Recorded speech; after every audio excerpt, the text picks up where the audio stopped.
Hey guys, my name is Gabby, welcome back to my channel, and today I'm going to be filming my most disappointing books of 2018. I have already filmed my worst books of the year and my most surprising books of the year, so I'll be putting the links in the descriptions for those lists if you want to check them out. But the difference to me between the worst books of the year and the most disappointing books of the year is that the worst books of the year are just the books that I just thought were absolutely terrible and I just didn't like at all. But the most disappointing books of the year to me are the books that I had really high expectations for that just didn't meet the bar, or they're books from some of my favorite authors that I thought I would absolutely love and then I ended up not really enjoying. So these are books that weren't like the worst of the year, but these were all like 2 to 3 star reads that I was expecting to be like easy 5-star reads, so they ended up being pretty disappointing. I have 10 books to share with you, so I'm going to start with the least disappointing and then make my way down to the most disappointing at the end. So book number 10 on my list is Getting Schooled by Emma Chase. I've only read one Emma Chase before and I really enjoyed it a couple years ago, and so I was really looking forward to picking this one up, and because I thought that this one was going to be like a teacher romance novel, and it is, but it's really more of like a first loves reconnecting romance novel, which is fine, but it's just not really what I was expecting going into this. But this book started off so funny and so promising, and then it just like went downhill so fast, and like I hated the ending. Both of the characters became so cliche and ridiculous like throughout the rest of the story, and it was just like, ugh, it was the biggest letdown because I had enjoyed the beginning so much, so it was just like, no. Number 9 on my list is The Proposal, which isn't a book that I had super high expectations for going in, but I just thought this would be something I would really enjoy, and it ended up being a pretty cliche and stereotypical romance novel. I couldn't even get through some of this dialogue. It was just so cringy. It all just felt very like forced and clunky and just like not at all was what I was expecting. The only thing this book really has going for it is the diversity within its cast, because we have a person of color as the main character and a Latino love interest. But other than that, this book is just so bland and these characters are so cliche, and just every conversation they have is so cliche and awkward and just like. Number 8 on my list is The Perfect Mother by Amy Molloy, and this one is a thriller that everyone was comparing to Big Little Lies, like, and they were saying it was a really thought-provoking thriller, and it follows these moms who all gave birth in the month of May. They're like the May mothers. They all gave birth in the same month, and then it's like about them and their babies and how they meet all the time, and then one of the babies goes missing in the group, and then they're like all freaking out and trying to figure out what's going on. And this one was just so disappointing. Like, I didn't connect with any of the moms, which is like a disappointment, because I think why people said this was similar to Big Little Lies is because it's like following a group of mothers, but like Big Little Lies really like fleshes out each one of those women and like you feel so much for them. But then this book, like, I don't even remember any of the women in this book. Like, it's been a few months since I read this, but still, it's like it just wasn't as impressive as I was hoping it would be, and the ending was pretty underwhelming as well, so I was just pretty disappointed by this one. Alright, the 7th book on my list might be a tad controversial because it's Sadie by Courtney Summers, and I know everyone and their mom is obsessed with this book, and it's probably going to be on a lot of people's favorites of the year this year, which is fine, but I just found this book to be really underwhelming and very overhyped. When this book came out, everyone was hyping it the fuck up and saying it's like the best book of the year, and like, oh my god, they cannot believe this book, it's so good. Honestly, this book was okay. It wasn't interesting to me, it wasn't suspenseful, it wasn't like going anywhere. We just get like separate chapters of like this podcast series about these girls that go missing, and then in between the podcast chapters we get Sadie's chapters of her trying to go and find her sister's killer to like kill him. I don't know, like, I was more interested in the podcast chapters than in Sadie's chapters, because I just found her chapters to be very like slow, and she's just always traveling in her chapters. Like, she's not really doing much, she's just always traveling to go to try to find this guy. And the podcast chapters were slightly more interesting, but at the same time, like, I just didn't really like care as much as I wanted to about any of the stuff going on in this book. Like, I don't know, I just felt so disconnected. I was expecting this to be a 5-star read and one of my favorites of the year, and then it wasn't. So the 6th book on my list might also be a little bit controversial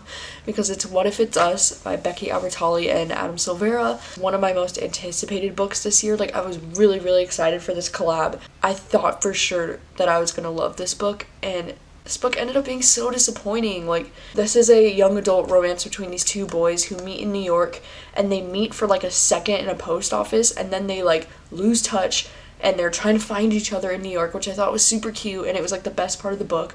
But then once they meet again, they're so awkward, and their dates are so awkward and so cliche, and just like, oh my god, like they had no chemistry whatsoever. Their date scenes in this book were hard to read. They like made me so uncomfortable because they had no chemistry. I was just expecting this book to be like amazing, and I was really enjoying it in the beginning of this book, and then once they actually met again, I just like didn't like it from there on. It was just like so awkward.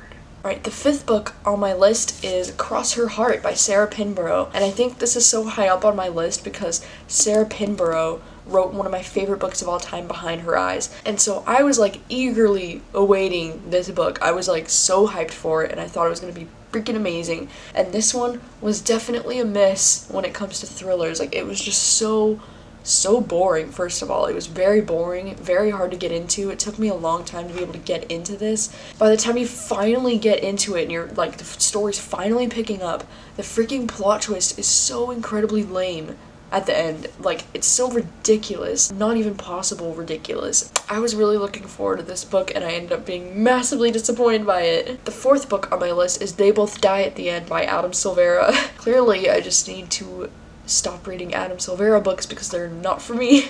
Follows these two boys who, they're in this universe where they get told that they're gonna die on the day they're gonna die. Like, they get a phone call from Deathcast or whatever it's called, and they get this message being like, today is your last day, you're gonna die at some point today. It is a cool concept. Like, I feel like this book could have been an episode of Black Mirror if it was like executed better. I was so invested in the like sci-fi part of the story that the contemporary part of the story bored the hell out of me. Like, this could have been a really interesting story, but like instead it's just about these two boys who both meet and they know they're both gonna die. Like, they meet through this app that like connects you with people who are also gonna die on that day, so you can like live your last day to the fullest. And so it's just about these two boys meeting that day and like doing all this fun stuff on the last day of their life, but like getting through all those chapters of them just like hanging out for a whole day, it dragged so much. Like, it's, oh my god, it was just so boring to read about. And then like at the end, like, you know what's coming, and it's still just like, okay, like you kind of expected it the whole book, and like I never really got attached to their characters, and just like sucks. So I think I'm just gonna not read any more Adam Silvera because clearly his writing is just not for me. 3rd book on my list is The Woman in the Window by AJ Finn, and I know that this one's kind of controversial too because this is probably going to be on a lot of people's favorites of the year as well. I don't know why so many of these really boring thrillers have been comparing themselves to Alfred Hitchcock films lately. Like this one and that other book, Looker, that was on my worst of the year. These both are like, Alfred Hitchcock would direct this into a movie and make it amazing, and I'm like, why are you all comparing your boring ass thrillers to Alfred Hitchcock? Like, how dare you? Like, Alfred Hitchcock is a legend. It was so boring. Like, it follows this girl, Anna Fox, who is living in her apartment, and she's like taking all these drugs that she shouldn't be, and all this, she's chugging it down with all this alcohol, so of course she makes for the perfect unreliable narrator. She has that condition where she doesn't want to leave the house. Like, I can't remember what that phobia is called, but she doesn't leave her house, like, ever. And then one day she sees a crime out of her window in like the neighbor's house. She thinks she sees something go down, and then it's like the story just picks up from there. But like, oh my god, you guys, she literally doesn't see whatever goes down in that house until almost 200 pages into this book. Like, it was the fucking most boring shit before that happened. And honestly, by the time that actually happened, like, I could not give two shits because I was so annoyed at how long it took to get there. And like, you do not need 200 pages of unnecessary bullshit buildup of her character. Like, it was just so boring. And like, I know this book has been so hyped this year, and like, I honestly don't get it. Like, I really don't get it. Like, this book was so fucking boring. And I read this in January this year, and I can still remember how boring and irritated I was reading this book. It was hella disappointing. I thought this was gonna be like the next best thriller, but nope. The 2nd book on my list is a very, very highly loved book, and it's The Goldfinch by Donna Tartt. I think this one is on my most disappointing of the year because it is nearly 800 pages. Oh my god, this is one of the most boring books I've ever read. I included this book in my 5-star predictions video, even though I didn't enjoy the previous Donna Tartt book I read, so I don't know what I was thinking. This book is about this little boy named Theo, story about Theo's life basically, and it's really, really boring. Like, I read almost 300 pages of this book and forced myself to pick this up every time I was reading it, and I was like, come on, it's gonna get better, it's gonna get better. This is like considered one of the best books, like I need to get through it. Oh my god, it was just so boring. So boring. Was not worth it. After like 300 pages, I was like, I'm done. I'm not gonna enjoy this book. It's just too long and nothing's happening. Yeah, unfortunately, I wasn't a fan of this one, and it makes me sad because I really did want to love this book. And the number one most disappointing book of the year for me is The Apocalypse of Elena Mendoza by Sean David Hutchinson, which is really sad, and I think this is my number one most disappointing because Sean David Hutchinson is the author of my favorite book of all time, We Are the Ants, and so I think I just automatically go into his books with really, really high expectations. And this book, it wasn't even a bad book. Like, I still gave this like 3 out of 5 stars, I think, but like I was just so disappointed because I thought this was gonna be like the next We Are the Ants, you know, like I thought I was gonna find a new all-time favorite in this, and I was so disappointed. So this book follows this girl who's 16, and she was born from a virgin birth, and now she's like performing miracles on people, and she has a crush on this girl Freddie,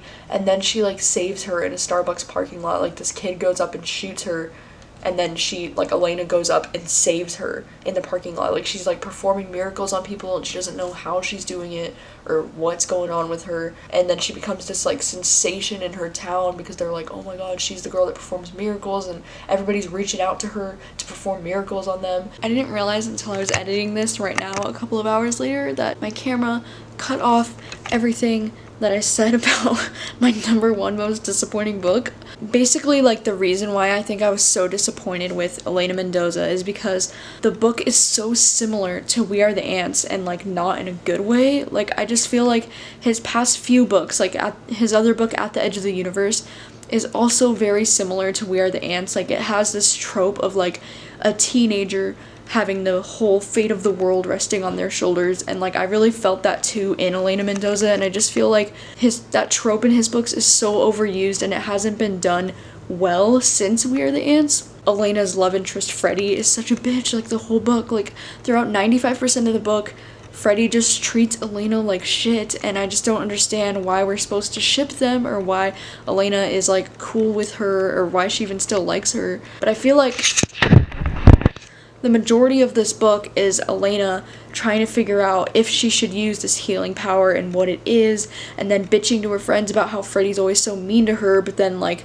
falling at Freddie's feet every time she like calls her or like wants to hang out. I just found myself really frustrated with Elena's character throughout most of the book, and I just didn't like how similar the book felt to We Are the Ants, but like not nearly as good. And it makes me sad because I love Sean David Hutchinson and I want him to do great things, but I'm starting to think he might be a one-hit wonder with We Are the Ants. Let me know what your thoughts are on these books, if you also were disappointed by them or if you really liked them, and let me know what some of your most disappointing books of the year were. Some books that you just had really high expectations for that just dropped the ball, or things like that. And yeah, thank you guys so much for watching. As always, this was the 3rd list out of the 4 that I'm going to be doing, so all I have left is my best books of the year video for these lists, and that one is probably my most exciting to film out of all of these. So I want to say the best books of the year will probably be up around the 20th-ish, somewhere around there. So yeah, thank you guys so much for watching, and you can look forward to more videos soon,